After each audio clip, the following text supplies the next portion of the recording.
આજે હું તમારી સાથે શેર કરીશ નાસ્તામાં કે સાંજે ખાવાની મજા પડી જાય તેવા મુઠિયા ઢોકળાની રેસીપી. તો મુઠિયા ઢોકળા તો આપણે ઘણીવાર બનાવતા હોય છે, પણ કાં તો તે ચીકાશવાળા બની જતા હોય છે અથવા તો ઠંડા થયા પછી સોફ્ટ નથી રહેતા. આજે હું તમારી સાથે પરફેક્ટ માપ અને એવી ટિપ્સ શેર કરીશ કે મુઠિયા ઢોકળા જરા પણ ચીકાશવાળા નહીં બને અને સ્વાદમાં ટેસ્ટી હોવાની સાથે એકદમ રૂ જેવા પોચા અને સોફ્ટ તૈયાર થશે.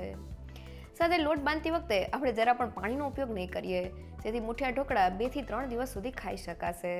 તો એકવાર ચોક્કસથી ટ્રાય કરવા જેવા મુઠિયા ઢોકળા બનાવવાનું શરૂ કરીએ.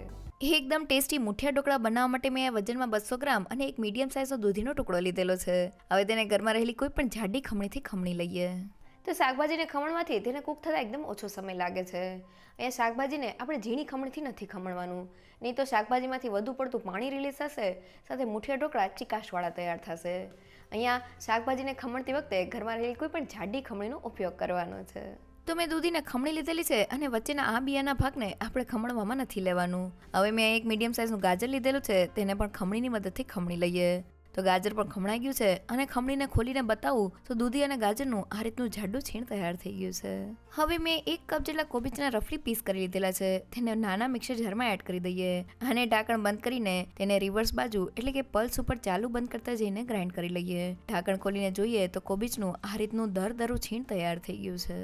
અને હવે આપણા મુઠિયા એકદમ સોફ્ટ બને તેના માટે મેં અડધી વાટકી જેટલા પોહા લીધેલા છે. તો રેગ્યુલર બટેટા પોહા માટે જે પોહા વાપરતા હોય તે જ લીધેલા છે. હવે તેમાં પાણી એડ કરીને તેને સારી રીતે ધોઈ લઈએ અને હવે ધોવાયેલા પોહાનું બધું જ પાણી કાઢી લઈએ. તો મુઠિયા ઢોકળાના લોટમાં થોડા પોહા એડ કરવાથી પોહા લોટને એક બાઇન્ડિંગ આપે છે. સાથે પોહાને લીધે મુઠિયા લાંબા સમય સુધી એકદમ સોફ્ટ અને મોઇસ્ટ રહે છે. અને હવે મુઠિયામાં એડ કરવાની ગ્રીન પેસ્ટ બનાવવા મિક્સર જારમાં 3 નંગ જેટલા તીખા લીલા મરચાં, 1 ઇંચ જેટલો આદુનો ટુકડો, 4 થી 5 લસણની કળી, 1 ચમચી જેટલું જીરું અને મેં અડધી વાટકી જેટલા કોથમીના પાન લીધેલા છે. હવે કોઈ પણ જાતના પાણીને એડ કર્યા વગર તેને ગ્રાઇન્ડ કરી લઈએ. તો બધી વસ્તુ ગ્રાઇન્ડ થઈને આપણી આ રીતની ગ્રીન પેસ્ટ તૈયાર થઈ ગઈ છે, જેની સાથે મુઠિયાનો સ્વાદ એકદમ સરસ આવે છે. અને હવે મુઠિયા માટેનો લોટ બાંધવા મેં 1 કપ જેટલો ઘઉંનો જાડો લોટ એટલે કે આ રીતનો સેજ કરકરો લોટ લીધેલો છે, જેનો ઉપયોગ આપણે ભાખરી બનાવવા માટે કરતા હોય છે. હવે તેમાં 2 મોટી ચમચી જેટલું તેલ એડ કરીને તેલને લોટમાં એકદમ સારી રીતે મિક્સ કરી લઈએ. તો મુઠિયા ઢોકળાનો લોટ બાંધતી વખતે કોઈ પણ કરકરા લોટનો ઉપયોગ કરવાથી મુઠિયા અંદરથી જાળીદાર અને સોફ્ટ તૈયાર થાય છે. અહીંયા મેં ઘઉંનો કરકરો લોટ એટલે કે ભાખરીના લોટનો ઉપયોગ કરેલો છે, પણ જો તે ઘરમાં ના હોય તો તમે ઘઉંના લોટ સાથે થોડો રવો એડ કરી દેજો. રવાને લીધે મુઠિયા જાળીદાર અને સોફ્ટ તૈયાર થશે.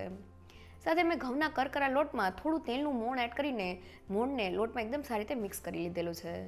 આ રીતના તેલનું મોણ લોટમાં દેવાથી મુઠિયા ઠંડા થયા પછી પણ એકદમ સોફ્ટ રહે છે. તો તેલ એકદમ સારી રીતે લોટમાં મિક્સ થઈ ગયું છે. હવે મેં અહીંયા અડધા કપ જેટલો ચણાનો લોટ લીધેલો છે.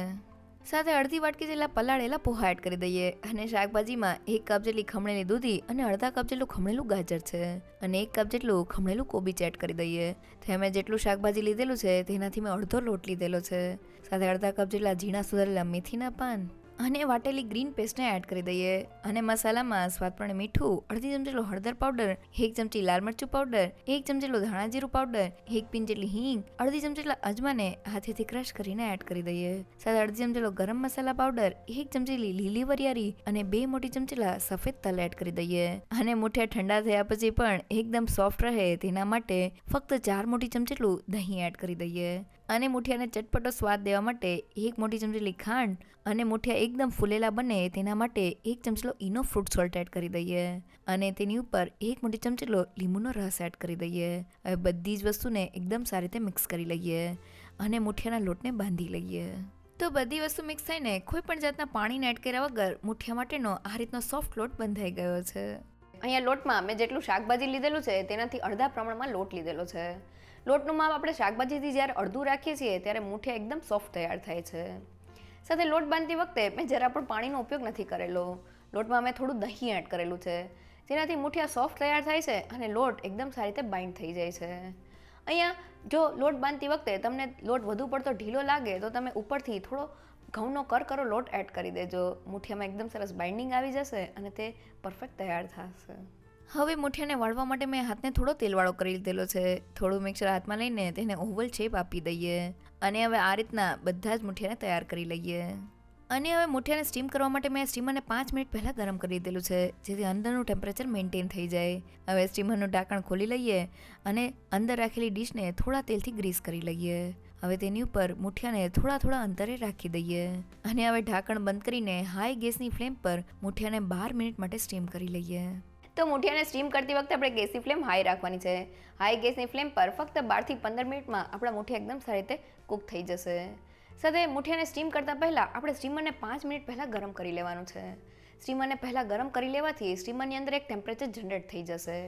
તેનાથી આપણા મુઠિયા એકદમ ફૂલેલા અને સોફ્ટ તૈયાર થશે. તો 12 મિનિટ થઈ ગઈ છે. હવે ઢાંકણને ખોલી લઈએ. તો મુઠિયા એકદમ સારી રીતે ફૂલી ગયા છે. છરીની મદદથી ચેક કરીએ તો મુઠિયા જરા પણ અંદરથી કાચા નથી. તો ગેસની ફ્લેમ બંધ કરી દઈએ અને મુઠિયાને ઠંડા કરી લઈએ. તો 10 મિનિટમાં આપણા મુઠિયા એકદમ સારી રીતે ઠંડા થઈ ગયા છે. હવે છરીની મદદથી તેને કટ કરી લઈએ. તો મેં બધા જ મુઠિયાને કટ કરી લીધેલા છે.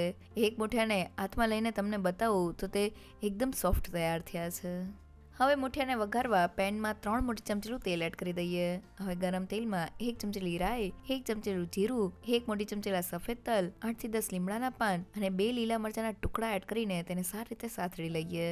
તો આપણો વઘાર સારી રીતે સતળાઈ ગયો છે. હવે મેં 2 નંગ જેટલી નાની સાઇઝની ડુંગળીને આ રીતના લાંબી સ્લાઇસમાં કટ કરી લીધેલી છે. તેને એડ કરીને સારી રીતે સાતળી લઈએ. તો મુઠિયાના વઘારમાં થોડી ડુંગળી એડ કરવાથી તેનો સ્વાદ એકદમ સરસ આવે છે. તો ડુંગળી થોડી સતળાઈને ટ્રાન્સપરન્ટ થઈ ગઈ છે. હવે તૈયાર કરેલા મુઠિયાના પીસને એડ કરી દઈએ અને વઘાર સાથે સારી રીતે મિક્સ કરી લઈએ. તો મુઠિયા વઘાર સાથે સારી રીતે મિક્સ થઈ ગયા છે. હવે મુઠિયા ઉપર થોડું પાણી સ્પ્રિંકલ કરી લઈએ અને તરત જ ઢાંકણ બંધ કરીને મુઠિયાને ધીમા ગેસ પર 2 થી 3 મિનિટ માટે કૂક કરી લઈએ. તો આ રીતના પાણી સ્પ્રિંકલ કરવાથી તેની એક વરાળ જનરેટ થાય છે, જેનાથી મુઠિયા ઠંડા થયા પછી પણ એકદમ સોફ્ટ રહે છે. તો લગભગ 2 મિનિટ જેવું થઈ ગયું છે. હવે ઢાંકણને ખોલી લઈએ. તો આપણા મુઠિયા તૈયાર થઈ ગયા છે. ગેસની ફ્લેમ બંધ કરીને તેની ઉપર થોડા કોથમીરના પાન સ્પ્રિંકલ કરી લઈએ.